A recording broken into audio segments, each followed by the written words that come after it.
Just smile and don't talk about work, my mother whispered as she adjusted my sleeve. She drives a garbage truck, someone snorted from across the table. Laughter rippled tight, polite, laced with pity. One woman leaned over her champagne glass and asked, "So, do you actually touch the trash?" I didn't answer. I didn't have to. Because from the head table, a sharply dressed man stood and said, "Sorry, did you say Riley James?" The room turned. He smiled. "She restored my '64 Mustang last year. Best damn work I've ever seen. People fly parts across oceans to get her hands on them. You know what it feels like to pay for someone's dream party, only to be told you're not polished enough to attend I'm Riley. I'm 31. I live in a no-name corner of Nevada in an apartment that smells like engine grease and fresh coffee. Most mornings, I'm up by 3:30 a.m., hair shoved under a cap, steel toes laced up, and hands already calloused before the sun rises. I work as a garbage collector for the city. Not glamorous, not cute, just real. It's the kind of job that makes people pause at dinner parties and say, "Oh, good for you," like I just survived something rather than earned a living. But that job, it pays my bills, pays for my freedom, pays for peace. It also funds the thing nobody in my family knows about. See, I don't just collect trash, I collect forgotten treasure. 4 years ago, I started picking out vintage car parts people left behind in garages, storage units, or closed-down auto shops. I taught myself restoration. Turns out people will pay serious money for the right pieces if you know what to look for. Last month, I found a '69 Camaro air cleaner tossed beside a shuttered garage. Cleaned it, verified it flipped it for $875. The week before, a set of Krager SS wheels left behind a storage unit. Took them home polished, then sold them for $1,200. Last year, $120,000 in income. All from parts that smelled like rust and gasoline. All while my mom still introduced me as just Riley. She does something with the city, I think. I keep it quiet. No social posts, no family bragging. My coworkers think I'm a tomboy with a thing for cars. My parents think I'm stuck, but I know better. I've got 2 storage units full of inventory, a side workshop I'm slowly turning into a real business, and a client list that spans 3 states. I track every penny, pay my taxes, and reinvest like clockwork. But none of that matters when your family sees you as an oil-stained disappointment, especially when your sister is Celine. She's always been the star. USC graduate, corporate job at a fancy cosmetics brand in LA. She's got the blowouts, the brand partnerships, the posts that look like magazine spreads. Growing up, I was the girl who liked tools. She was the girl who hosted tea parties for her stuffed animals and insisted we speak with British accents. I loved her, but I knew where I stood. Celine was the princess. I was the grease monkey. So when our dad called one Tuesday night and said, "Your sister just got engaged," I wasn't shocked. Celine had been dating Evan, some finance guy with a slick smile and legacy money. His family's the kind that vacations with senators. I figured they'd do something ridiculous like a Malibu party with string lights and champagne towers. What I didn't figure was that they'd come to me for help paying for it. Celine really has her heart set on this gorgeous venue, Dad said, but they're a little short on the deposit. Just $5,000 to secure the date. $5,000. $5,000 they didn't have but were comfortable asking from the daughter they never invited to brunch. And yet, I said yes. I wired it the next morning with a note that read, "Congrats, Celine. Wishing you a lifetime of happiness." She never replied. Not even a thank you. I brushed it off. Maybe she was busy. Maybe she'd say something at the party. Except, I never got the invitation. Not in the mail, not by text, not even a courtesy. "Hey, here's what to wear." And when I finally confronted her, she looked me straight in the face and said, "It's probably just better if you sit this one out." That was the moment I realized I wasn't family, I was funding. After Selena told me to sit this one out, I didn't yell. I didn't beg. I didn't even flinch. I just stared at my phone, her message glowing back at me like some bad punchline. "It's probably just better if you sit this one out." No explanation. No sorry, no shame. I called her 3 times. She didn't pick up. When she finally did, her voice was airy, like I was a service call she forgot to cancel. "Riley," she sighed. "Look, it's not personal, it's just Evan's family is very particular about who's there." I sat on the edge of my workbench, my hands still greasy from polishing a carburetor. "Particular," I said slowly. "Celine, I paid for the damn venue." There was a pause. "What I sent the $5,000. You never wondered where it came from." She hesitated. "Dad said he had it covered. Yeah, with my money." She didn't respond right away, but when she did, her voice dropped to that low, patronizing whisper she uses when she's trying to sound rational while still being a monster. "Look, you're great and all, Riley, but this isn't just some backyard barbecue. It's cliffside in Malibu. Evan's parents are dignified people. His dad sits on a state board. His mom runs 3 nonprofits. I'm a sanitation worker, not a security risk. You work with trash, Riley." That one landed. "You want to say it a little louder for the people in the back," I said quietly. She kept going. "It's just, people will be wearing designer labels. There'll be photographers. You'd stick out. No Celine. I'd make you stick out. The bride with the garbage girl for a sister." I didn't say that you didn't have to. That's the thing with people like her. They hide their insults in passive tone and polished smiles. They wrap cruelty in bubble wrap and call it image management. She kept trying to soften the blow. "You wouldn't enjoy it anyway. Everyone's going to be talking about hedge funds and ski trips in Gstaad." I laughed, sharp and humorless. "You ever hear of the word projection, Celine? You're the one who wouldn't enjoy me being there." "Don't twist this, Riley. You twisted it the moment you decided your photo op mattered more than your own sister." She had the audacity to sound exasperated. "God, you're being dramatic." "You're right," I said, tone flat. $5,000 and a side of humiliation. Totally mellow. And that was the last thing I said before I ended the call. I sat in silence afterward, staring at the same carburetor I'd been working on before the chaos. My hands still smelled like WD-40 and betrayal. For 2 hours, I didn't move, didn't cry. I just sat there listening to the sound of my old ceiling fan whirring above me. My thoughts ran like oil on concrete, slick, messy, impossible to contain. Here's what hurt: I hadn't asked to be included. I hadn't demanded a spotlight or special treatment. All I wanted was to celebrate her. That was it. And apparently, that was asking too much. So I opened my laptop, pulled up the email from my dad, the one where he'd sent me the venue info. Cliffside, Malibu, June 18th. I called the number listed and got connected to the events coordinator. "Hi," I said, as professionally as I could. "I'm Riley James. I paid the $5,000 deposit for the James Harlow engagement party on June 18th. I'd like to request a cancellation and refund." She was polite but hesitant. "We have a non-refundable deposit policy. I understand, but I'm not the bridegroom or a contracting party. I paid as a third-party gift. That gift has been declined." That word "decline" sat heavy between us. She put me on hold. 5 minutes passed, then 10. Finally, she came back. "Since the final contract wasn't signed and no other funds have been transferred, we can process the refund. It will take 1 to 2 business days." "Perfect," I said, and gave her the card number. She asked if I wanted to inform the client. "No need," I said. "They'll find out soon enough." I ended the call and stared at the screen. My desktop wallpaper was a photo I'd taken in Death Valley, wide desert, rusted fence line, sky bruised with sunset. It looked exactly how I felt: empty, raw, free. 2 days later, the money hit my account. I didn't celebrate, didn't post a thing. I just stared at that number, $5,000, and felt the ache under it. That was supposed to be her dream, our bridge. A tiny silent way of saying, "I still believe in you even if you don't believe in me." Instead, it was the cost of clarity. I packed a bag, didn't tell anyone where I was going.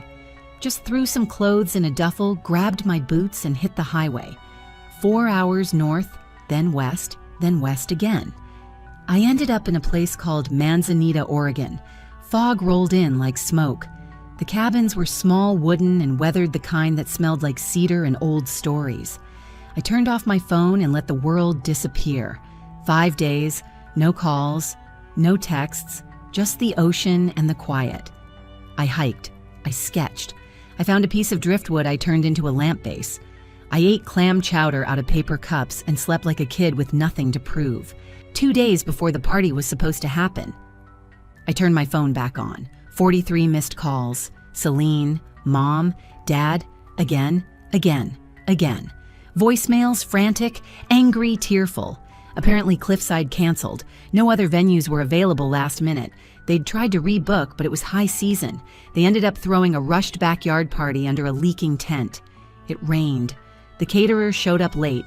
Half the guests left early. Evan's mother asked loudly if the family was having financial issues. Celine cried in a bathroom for most of it. And me, I sat on the deck of a seaside cabin sipping root beer, watching the tide roll in like karma in slow motion. I didn't respond to the 43 missed calls. I didn't text Celine. I didn't call my dad. I didn't even listen to all the voicemails, just the first few, because they all started to sound the same after a while. Desperate, confused, guilt-laced panic. Riley, the venue, just called. "What did you do, Riley? We need to talk. Your sister is devastated. Call us back. This is not how family behaves. You have to fix this. Fix this." That's what they always expected from me. Take the fall. Cover the cost. Smile through the exclusion. Be the invisible support beam while they build castles out of pretense. But I was done. And for once, I didn't respond. I didn't defend. I let silence be my loudest sentence. The storm didn't need thunder. It already hit them where it hurt their image. I stayed in Oregon until the day after the party was supposed to happen. I hiked the dunes that morning with fog in my lungs and grit on my boots. I watched a seagull pick apart a dead fish and thought, nature doesn't fake anything. It just is. That night, I opened my phone again just for one person, my cousin Jenna. I sent her one simple text. "So, how was the big party?" She replied in less than 60 seconds. "OMG, call me, you have no idea." When I picked up, I didn't even get a hello. "Dude," she burst out. It was a flaming dumpster of a disaster, and not the cool kind you can salvage parts from. I laughed, actually laughed. The first real one in days. "Start from the top," I said, settling onto the cabin's porch swing. "Oh, I will," Jenna said, practically giddy. "So, since the Malibu venue got canceled out of nowhere, wonder why they had to move everything to your parents' backyard. Total scramble. The tent they rented, too small, and it rained. It never rains there. I know, like biblical-style rain, thunder, wind. I think even the clouds were judging them. I could picture it perfectly. Celine's glittering engagement fantasy reduced to soggy hors d'oeuvres and a mother-in-law scowling under a dripping canopy. But wait, it gets better, Jenna continued. The catering van showed up at the original venue because no one told them about the location change. By the time they rerouted, everything was cold. Half the guests left before dessert. I winced in mock sympathy. Tragic. Owen Evan's parents, not impressed. His dad kept saying stuff like, when we hosted our engagement party, we had it at the country club. And his mom asked why they didn't just reschedule if the venue fell through. You could see them calculating. I couldn't help myself. Did anyone mention me? Oh, honey, Jenna said. Aunt Carol did more than mention you. When someone asked why the venue fell through, she blurted, "Isn't it because Riley pulled her money?" I choked. She didn't. She did. In front of everyone, including Evan's entire family. Let me guess. That's when Celine found out it was me who paid. Ding, ding, ding. It was like a bomb went off. She turned this pale, blotchy pink like someone photoshopped all the confidence off her face. I leaned back, stunned. So? Evan knows now. Oh yeah, apparently he didn't even know you'd paid. Your dad told Celine he handled the deposit. Evan had no clue. When it came out that you paid and still weren't invited, let's just say the poor guy looked like someone ran over his conscience. I went quiet for a second, absorbing it. Guess what Jenna added? He left. Just walked out. Didn't say goodbye. Got in his Tesla and dipped. Left Celine sobbing in the tent while his mom fake smiled through murder eyes. I shook my head breath, catching somewhere between disbelief and something deeper, maybe grief for what should have been, or maybe relief for what finally surfaced. After I hung up, I opened Instagram out of curiosity. One new message request from Evan. It was short. "Hey, I just found out everything. I didn't know you paid for the venue. Didn't know you weren't invited. I'm sorry. My dad was a garbage collector too, 11 years before he went to law school. I respect what you do. Honestly, I would have done the same thing. I get it. This doesn't excuse anything, but I wanted you to hear it from me. You didn't deserve what happened." I stared at the message for a long time. Didn't reply, didn't delete it. I just screenshotted it and saved it in a folder labeled proof. Proof that I wasn't crazy. Proof that I wasn't trash. Proof that someone outside my family finally saw me clearly. After that, I drove home in silence. No music, no podcasts, just the hum of tires on asphalt and the kind of clarity that only comes after a storm passes. Back in Nevada, I slipped right back into rhythm. Morning routes, afternoon restorations, same grease, same peace. The calls from my family slowed, then stopped. No apology, no flowers, just silence, which honestly felt like the cleanest thing they'd given me in years. And in that silence, something shifted. I stopped waiting to be chosen. I stopped trying to explain my worth, because I already knew. It didn't take long for the damage to reach critical mass. 2 days after I got back from Oregon, there was a knock at my door. It was loud, angry. The kind of knock that doesn't wait to be answered, it demands surrender. I opened it to find my dad. 4 hours of bottled rage on his face. He looked at me like I'd crashed the family car, not just canceled a party I paid for. "You embarrassed this entire family," he snapped, stepping past me like he owned the floor beneath my feet. He was in my apartment for the first time in 2 years, but he didn't look around. Didn't ask how I'd been. Didn't notice the polished carburetor on my table or the perfectly organized ledger sitting beside it. No. He came to make sure I knew my place. "Your sister's future in-laws think we're a disaster now," he barked. "They're questioning if Evan should even marry into this family." I didn't move, didn't blink, just leaned back against the door frame, arms crossed. "Maybe I said you should have told me I wasn't welcome before cashing my $5,000. "That's not how it was," he huffed. "No, because Selene told me I smelled like diesel and would ruin her photo ops. She didn't mean it like that. She meant every word." He paced the room like a lion in a too small cage. "Do you even understand the position you put her in? She's under so much pressure. Evan's family has influence. You have no idea how important this marriage is for her future." Ah, there it was. That unspoken truth finally said out loud. This wasn't about love. It was about leverage, about ladder climbing. "You mean for your future?" I said quietly. "Because if she marries rich, you all get to shine." He tried to brush it off. "You could have just done the right thing, helped your sister. That's what family does." I laughed, a soft, bitter sound. "No, that's what servants do." He paused, then visibly trying to control himself. $5,000, he muttered. It's not like it was a life-changing amount, and something about the way he said it, like it was a stretch for me, like I should have been grateful to contribute. That's when I snapped. I walked over to the bookshelf and pulled down a binder. I flipped it open and dropped it on the table. "What's this?" he asked, flipping through the pages. Bank records, tax returns, photos of restored car parts, sold inventory, net income statements. He blinked at a number. "You made 6 figures from junk. From the things people like you toss away without knowing what they're worth," I said. He looked up, and for the first time that day, I saw something in his face I hadn't seen since I was a kid. Not shame, not guilt, fear. Fear that I didn't need him, that I never did, that I'd succeeded completely out of his reach. "You kept this from us," he said quietly. "No," I corrected. "You never asked, not once." He stared at me, then muttered, "You've changed." "No," I said. "I just stopped shrinking to make you comfortable." When he finally left, he slammed the door, like that would somehow make me feel small again. It didn't. The next week, my mom showed up. She didn't knock like Dad did. She tapped gently, almost sweetly, like she was already rehearsing her forgiveness. "Can I come in?" she asked softly. She looked around my apartment like it was a crime scene she was trying not to contaminate. "Riley," she said, settling onto the couch, "we need to talk about your future. Here we go." "What about it?" I asked, already knowing exactly where this was headed. She gave me a practiced smile. "You're 31. Don't you think it's time you found a more respectable career path?" I blinked. "You mean one that wouldn't get me banned from family parties?" She pursed her lips. "People judge. That's just reality.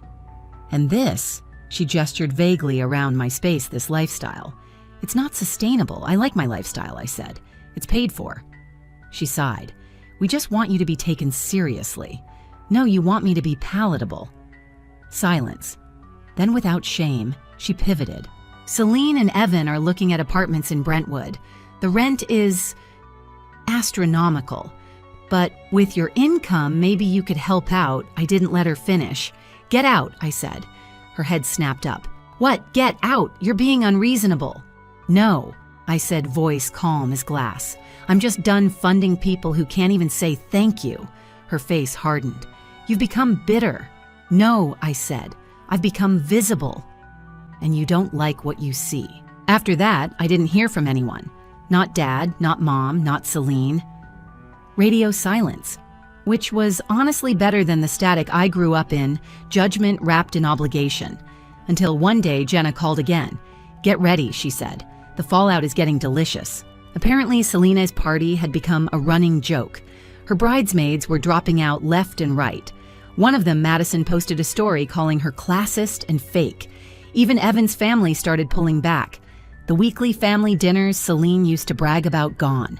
Apparently, Evan's mother wanted to reassess family values. And my dad, he started spinning tales telling relatives I was jealous of Celine's future and struggling emotionally. Jenna said nobody bought it. Too many people had seen the receipts, literally. And me, I was thriving. I bought a second storage unit, leased a small workshop, started shipping parts to collectors in Germany and Japan, hired an assistant to help with logistics, and I didn't post about it, except one thing. A single photo, a freshly restored 1964 Mustang intake, manifold polished to perfection. Caption trash is just treasure that landed in the wrong hands. Let them figure it out. It happened 3 months after the backyard disaster. I was in my new workshop, grease on my hands, a podcast playing low, the late summer sun slanting through the windows when the bell over the front door chimed. I looked up, and there she was, Celine, wearing oversized sunglasses, designer flats, and the kind of nervous smile that didn't quite reach her eyes. She stood in the doorway like she wasn't sure whether to hug me or run. "Nice place," she said, voice cautious. I didn't get up from my stool, just wiped my hands on a rag and nodded. "Thanks. What do you want, Celine?" She flinched at my tone. "I just wanted to see how you were doing." "I'm doing great," I said flatly. "Business is booming." She glanced around at the gleaming shelves of restored parts, the whiteboard filled with orders, the invoices neatly pinned to a corkboard by the door. I heard she murmured, "Mom told me you're successful now." I raised an eyebrow. Now she looked down. I mean, I didn't know how serious this was. I thought it was just a hobby. You thought wrong. There was a long silence. Then she sighed. Riley, I'm sorry. About what I said, about the party. I looked her dead in the eyes. Are you sorry because you meant it, or because it blew up in your face? She didn't answer right away. And that silence, that was the answer. "I messed up," she finally whispered. "I let people get in my head. I wanted things to be perfect, and I thought if I invited you, it would complicate things. Because I don't fit your aesthetic, no. Because I didn't want to feel small next to you. That threw me." "What are you talking about?" I said. "You're the one with the LA job and the curated life." She laughed once, bitter, hollow. "Yeah, well." Evan left. I stared. "What after the party?" she said, looking at the floor. "He said he couldn't be with someone who'd treat her own sister like that. Said it showed a Character defect. His words. Her voice cracked on the last syllable. I didn't gloat, didn't smirk. Because the truth is, I didn't want this for her. Not really. That sucks, I said. I'm sorry it didn't work out. Are you? She asked, startled. Yeah, despite everything, you're still my sister. I don't want you to be miserable. I just want you to stop treating me like garbage every time someone with a bigger wallet walks in the room. She nodded, eyes glassy. I've been seeing a therapist, she admitted, trying to figure out why I care so much about impressing people who don't even like me, why I was willing to humiliate you just to look polished. That's a start. We didn't hug. We weren't there yet. But we didn't argue either. Before she left, she looked around the shop one more time. This place, it's really something. I met her gaze. It's mine. Built it myself. Piece by piece. She nodded, then walked out. And you know what? That conversation didn't fix everything, but it didn't need to.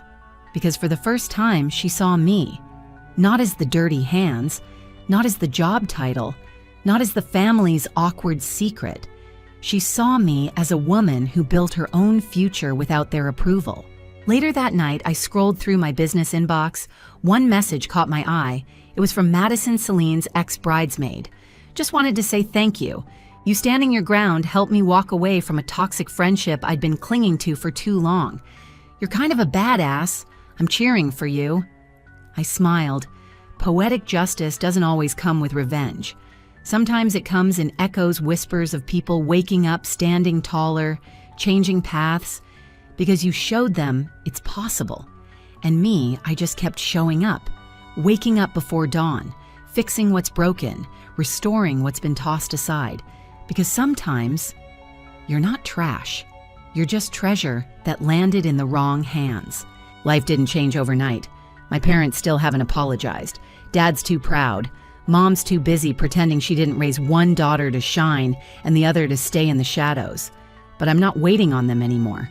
I go to work. I run my business. I ship parts to collectors across the world and spend my evenings sanding chrome and sketching new designs for engine displays. Some Saturdays, I still hit up estate sales, yard cleanouts, storage unit auctions, because that's where I started. That's where I feel most grounded, not in banquet halls, not in designer labels, but among the forgotten things that need a second chance. Celine and I aren't close. Not yet. But we grab coffee once in a while. She asks more questions now, she listens, she says thank you, and sometimes that's enough. Other times I remember the way she looked at me that day, like I was an obstacle to her image, and I remind myself I'm not the problem. I'm just the mirror they couldn't stand to look into. And maybe, just maybe, my quiet rebellion wasn't about revenge at all. Maybe it was about finally seeing myself clearly. I'm not the family embarrassment. I'm the one who cleaned up their mess, then walked away. Have you ever been treated like an outsider in your own family, excluded, underestimated, used? Drop your story in the comments because someone else needs to know they're not alone. And if you know your worth, even when others don't, hit that like button. Subscribe for more stories like this. We don't burn bridges here. We build better ones out of scrap.